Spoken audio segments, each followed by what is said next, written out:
So, welcome back to another round of Playing the Wizards with myself, Gandalf versus Saruman, and we're back on Gandalf's side again.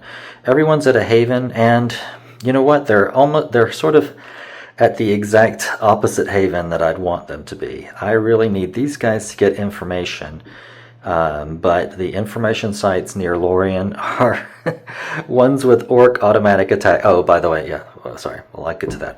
With orc automatic attacks, and that's a no-go. And then these guys, I really need to go get the Ents, although now we've got the Blue Mountain Dwarves.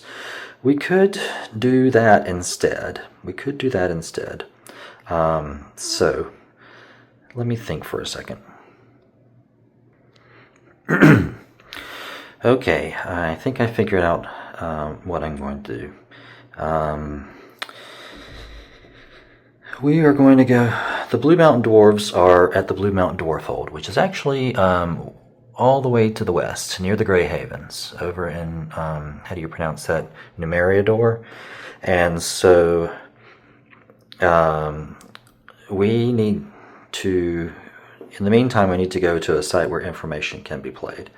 We need to get away from southern Mirkwood and Goldur and that whole area, because all wildernesses are shadowlands at the moment, and that is that can be really rough against orcs. So I think we just steer clear of that altogether, and most of the information sites with automatic attacks that are not orcs are going to be over in the west, to be honest. So we're going to do that. We will reorganize these guys so that Gloin can do a influence check, maybe after we've gone where we're going, but because we can't make it to Numeriador in one turn, so we need to stop off on the way and take advantage of ring lore. And in the meantime, Gandalf is going to go. These guys are going to go somewhere where. Okay, yes, we're untapping, untap, yes, Gildor goes from wounded to tapped, and then we need to switch some things around. Let's see, at the moment I don't need... because Gandalf has this dwarven ring, his influence is actually 12. I have to remind myself of that. So he can actually put this entire crew. But before I switch that around, Bilbo's going to pass his... Well, first of all, Gildor is going to pass his elven cloak to Bilbo. And there's no way he could lose that corruption check. And then Bilbo, even though he has 3 corruption points, he has a +4 corruption modifier. So there's no way he could lose passing the magic ring of nature to Gildor. And now they both have items that help them deal with wilderness, attacks in the wilderness. And then we'll just put Goldberry here. So yeah, Gandalf has enough direct influence to do all that. And that means that we're only using 13 general influence, so that's a little bit safer. Meanwhile, back in Lorien, I'm going to have Gloin pass this beautiful gold ring over to Glorfindel. And unless I roll snake eyes, he can do that successfully. And I rolled an 8, so that's fine. Okay, so Glorfindel's holding this ring, and we're gonna find out. We're gonna find out that is a dwarven ring, which is why I'm not. I'm keeping it out of the hands of dwarves. Counterintuitive, but that's the way it's got to be. Alrighty. So, who wants to go first? These guys are pretty strong all of a sudden. With that Ring of Courage and Glorfindel back in the game, they are pretty strong all of a sudden. Yeah. Let's move with Gandalf's team first. Okay, so they are moving to Ost in Idle. And they have a sight path of double wilderness, and it's a ruin and lair. Alright. So, we can draw 1, and my opponent can draw 1. So we draw Alone and Unadvised. And meanwhile, we can draw 1. Orc Lieutenant. Alright. So, the Orc Lieutenant can be played at a Ruins and Lair, so can the Orc Warriors. So that would be one way to get around their items. Yeah. Treat 1 wilderness as a Shadowland. Okay, let's try that. Remind me what Goldberry does. Yes, tap to cancel 1 attack keyed to wilderness. This also, what does this say? Tap, if the bearer is already a ranger, he may tap to cancel an attack against his company. Alright, so he is, he could do that if he were not tapped already. But we know a secret that my opponent doesn't know. And so, my opponent would naturally want to give it a shot. Let's play Orc Warriors. 3 strikes of 7. Keyed to the site, to the ruin and lair. So Bilbo can't use his cloak. Now, Gildor and Gandalf could mop the floor with those guys. Even tapped, Gildor could take care of them pretty handily. Bilbo is a different story. Even if he taps, he's going to have he's going to be a 1 having to beat a 7. So what I'll do instead is play And Forth He Hastened, untap a character in your wizard's company, and then I will immediately tap Gildor to cancel this attack, knowing full well that they may be coming at me with 1 more attack, or 1 or 2 more attacks. But yeah, that's dealt with. Easy peasy. Now, I could play this Orc Lieutenant, and since they've already faced an Orc attack, it would be 1 strike of 11.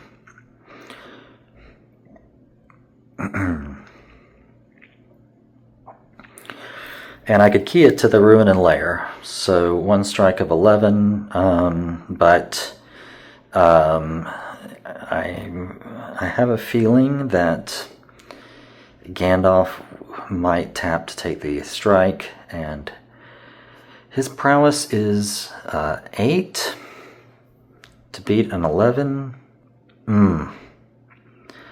Of course, once they're there, they've still got to beat wolves 3 strikes of 5 prowess, which I could actually make 3 strikes of 7 prowess.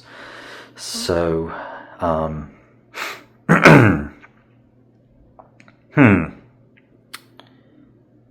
yeah. Let's do it. The more I can slow them down, the better we're doing. And hopefully we don't give them a point here.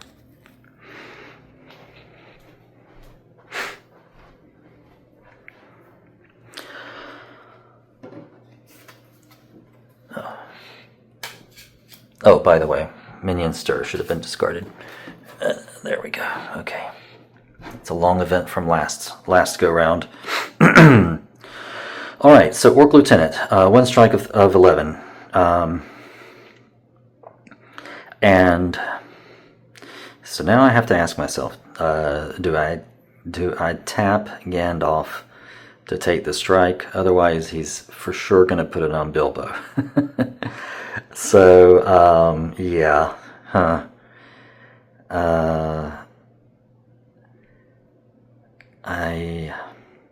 And then I can't. Well, it's 3 strikes. Okay. Yeah, that's what I'm going to do. I'm going to tap Gandalf. Assuming that Bilbo can stay untapped. Well, I don't know. To beat a prowess of 5, if he stayed untapped, that's -2. That's not very likely. Well, we may just have to sit there for a turn. It is what it is. Alright, so Gandalf is going to tap to face the Orc Lieutenant. He has a prowess of 8. He rolls an 8, so huzzah! We killed an Orc Lieutenant. Fantastic. Very good, very good. And then my opponent is going to play his third and final card, which is Choking Shadows, and that makes the that modifies the automatic attack at the Ruined Slayer by 2, making that 3 strikes of 7. And as I stated, that's going to be tough for Bilbo to beat. So that may mean that they don't enter. Yeah, I'll just leave this card. We're not at the sight phase yet, so I'll just leave this card right here for now. And there we go. They've arrived. We've arrived. Bring our hand back up to 8. Marvel's told. All right.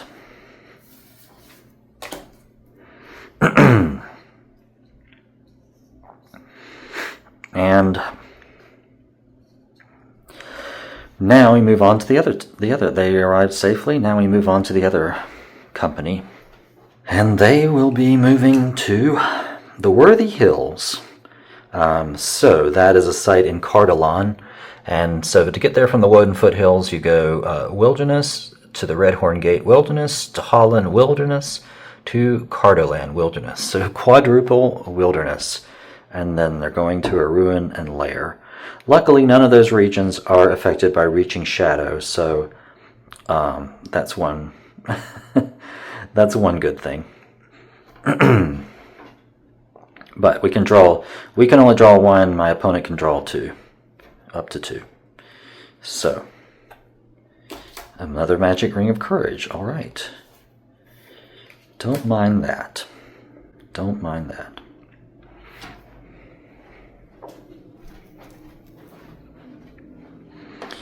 And we can draw up to 2. Erkenbrand. And the Red Arrow. Right, he ran off with that, didn't he? Might need to shuffle this a little bit better. Anyway, that doesn't really help us at the moment. So I'm afraid, yeah, we don't really have anything to harry them with. So, they arrive safely, and we need to discard down to 8. We definitely don't need Doors of Night. I just don't see us getting around to Erkenbrand right now. And the Palantir can bring 1 card from your choice discard and put it in your play deck. Okay, so if we were in a position to want to bring Erkenbrand back, we could, in theory, do that. Alright, so they made it safely. I just don't think we can get to the Ents right now. So we're going to discard the Ents. Okay, and now they are in the Worthy Hills. All right, so yeah, over here,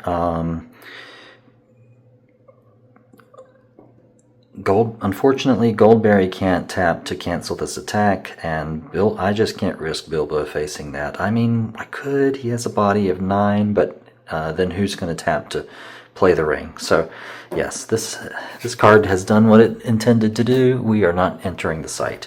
Meanwhile, over here, each character faces 1 strike with a prowess of 9, detainment. So this is a rule from the Dark Minions. Was it Dark? Is that what it's called? What do you call that? Expansion. There's an expansion. So yeah, this essentially can't wound us. It can only tap us. So there's no reason not to attempt to beat it without tapping. Yeah, for anyone who we want to do something with. So. It's a sage that we need to play Ring Lore. Playable on a site. Playable on a site where information is playable only if a company play to test the ring, no roll. Okay. Sage only. Okay, so the sage doesn't even need to tap. Wow. Great. Alright, so we face we'll just face them. Glorfindel, I mean, it doesn't really matter. But Glorfindel, let's see who... It should do it anyway. Gloin is going to roll. He's got 2. So he taps. Balin has an incredible 6. Plus 7, so he doesn't need to tap. And Glorfindel has 5 plus 7. He doesn't need to tap either. Alright, so, but apparently the sage doesn't even need to tap to play this. So, alright, so Glorfindel's playing Ring Lore to bring in the Dwarven Ring of Taylor's tribe, and that gives him an amazing prowess of 11. He has 4 direct influence, and he's currently sitting on 3 corruption points. Alright. Alright. And apparently that doesn't even tap the side. I'm just going to say it. Well, it doesn't even say. Playable on it where information is playable. Play to test. I don't see, it doesn't even really say that we need to tap the side. So I'm assuming the side isn't even tapped. Okay, and then that is the end of our turn. So we can discard 1 if we want, we don't, and draw up to 8. Alright, Magic Ring of Stealth. That's a thought. That's interesting. That would be excellent on Bilbo. Yes. If the bearer is a scout, he may tap the ring to cancel a strike directed against him. Yes. He taps the ring. Okay, so that's the difference.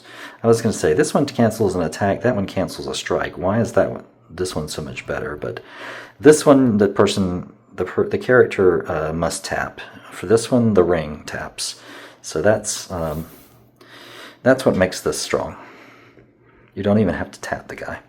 So that's going to be great. We might go for that one instead of the Magic Ring of Courage. Assuming we can make the right roll. Yeah, 1 through 7. Not a guarantee. I honestly think I'd rather get Glamdring. I need the prowess. And so we're going to discard 1 and bring our hand back up. There we go. That's what we're talking about. Okay, so Return of the King.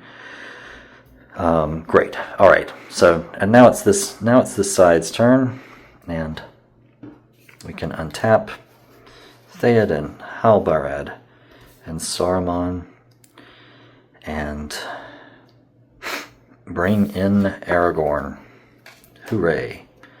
There we go. So now we're using up 15 of our general influence, and we have 2 fellas in Saruman and Aragorn who can influence well. We also could pick up a major item. I'd love to reconvene at Minas Tirith and pop this on him, store this tree, and recruit the Tower Guard. But do we do that right now? Alright, so again, I believe this is not something that you can do in the standard rules, have 2 companies converge on a non-haven site, but yeah, we're not playing. We're going to play a little loose with the rules and have everyone convene on Minas Tirith. Here we go. So, these guys are coming from Edelond, and these guys are coming from Peligir. And they're all going to meet back at Minas Tirith, where we can do a number of things. Alright, so let's handle, and I think the site paths couldn't be safer. From Lebanon, it is, yeah, free domain. And, yeah. Let's handle this one first. I don't want to give them a chance to build up cards. Alright, so we're traveling to Minas Tirith with Aragorn, Theoden, and Halbarad, and we're off. Okay. So, the site path again is wilderness, free domain. And we can draw up to 2 if we'd like. Keeping in mind anyone we draw more than one is upping our hazard limit, which is at 3 at the moment. Army of the Dead. Okay, okay, okay. Very good. And then do we want to draw another thing? I don't think so. We've got to make something happen. They're passing through one wilderness. One wilderness. And they have a company 3 or fewer. Makes a corruption check at the end of the movement hazard phase for each movement he moved through, and the corruption checks are modified by adding the number of characters in his company. All right. So here we go. Alone and unadvised on Theoden. So he'll have to make that corruption check at the end of the movement hazard phase, but it's not over yet. So Call of Home on Aragorn. All right.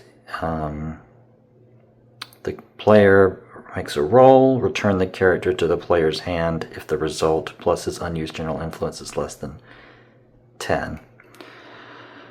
Okay, so they have 5 unused general influence. 5 plus 8 is greater than 10. Okay, so that card did not work. But that means that we can still get Theoden. All right, and we're not playing anything else on them, so their movement hazard phase is over, which means that Theoden has to make a corruption check. And it's modified, so he has 5 corruption points, but his corruption check is modified by the number of other characters. So it's as though he has 3 corruption points. So let's make that roll. And he rolled a 5, so he's okay for now. Okay for now. And they made it to Minas Tirith. We bring our hand back up to 8. Ugh. So 2 cards I do not need. And Boromir. Alright. Great. Yeah, these are kind of bummers at this point. And then we move back over here. Actually, can a hazard non-environment permanent event. Tap a sage to force the discard of it. Actually, I'm going to tap Halbarad and try and get rid of this corruption card. So that's a good use of that, if I ever heard of one. Alright, so Halbarad needs to make a corruption check, modified by -2. He rolls a 5, so he's fine, and yes, very nice. Boy, marvel's told. What a great card. So that's the end. Anyway, that's the end of their movement hazard. They've arrived safely in Minas Tirith. Bring the hand back to 8. And then we move on to Saruman. So Saruman's moving from Lebanon, and we are going to draw 1, because we must. And we could draw up to 2, and I think we will. All right. Icy Touch. Okay. Fantastic. So,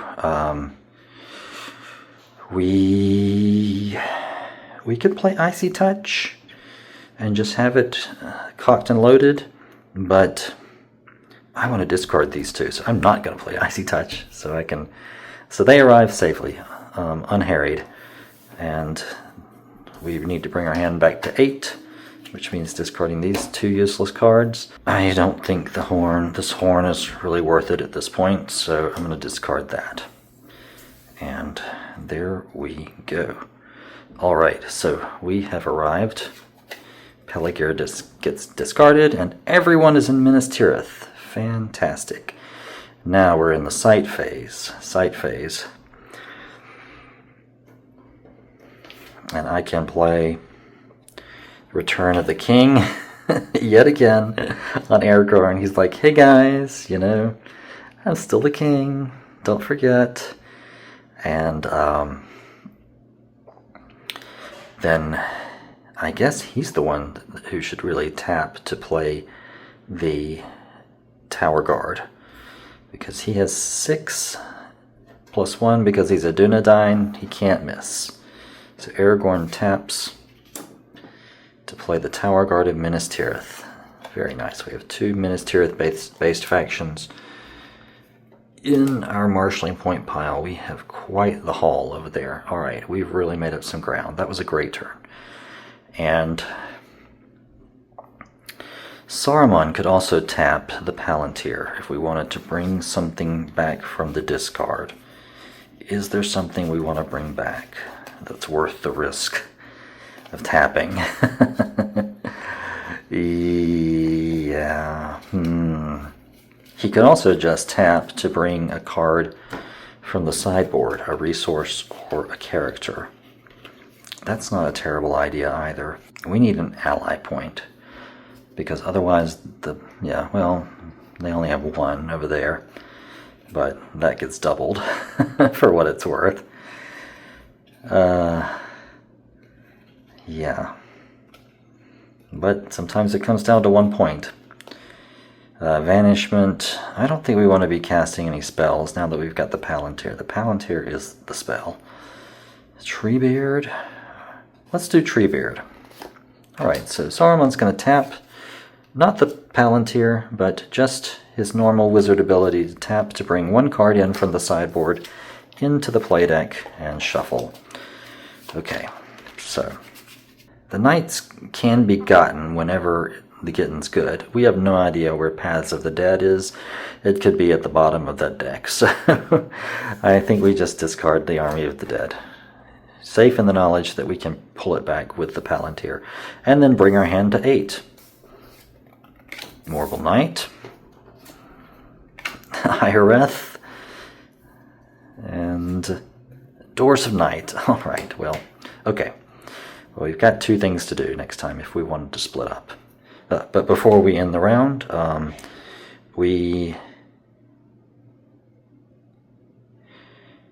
Now hold on. Why didn't I play Muster Disperses? The faction makes a discard if plus general influence is less than 11. Why didn't I play that? Alright, I might be playing too quickly. I know it doesn't seem like it. But let's see, wait a second. Was there a reason I didn't play that? Yeah, okay, so there was no reason, absolutely no reason for me not to play Muster Disperses on them. I decided not to play Icy Touch because of the possibility of Marvel's Told. They actually ended up using that for an even better use. But, yeah, I am going to play Muster Disperses. Let's try and disperse those Woses of the Dúnedain Forest. So, yeah, it's been a while since Aragorn recruited them. Maybe they're starting to lose a little bit of faith in the new king. So we have 5 unused general influence, and they have to, if it's less than 11, if the 5 plus what I roll is less than 11, then they are discarded. Oh my lord. Alright, 12. Well, phooey. That really stinks. But anyway, that would have been played. That would have been played during their movement hazard phase, so I would have been able to bring my hand back up to 8.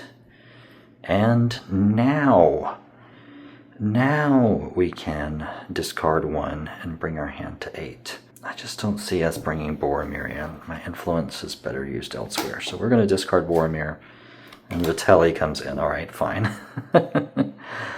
Okay. All right, and that ends the turn.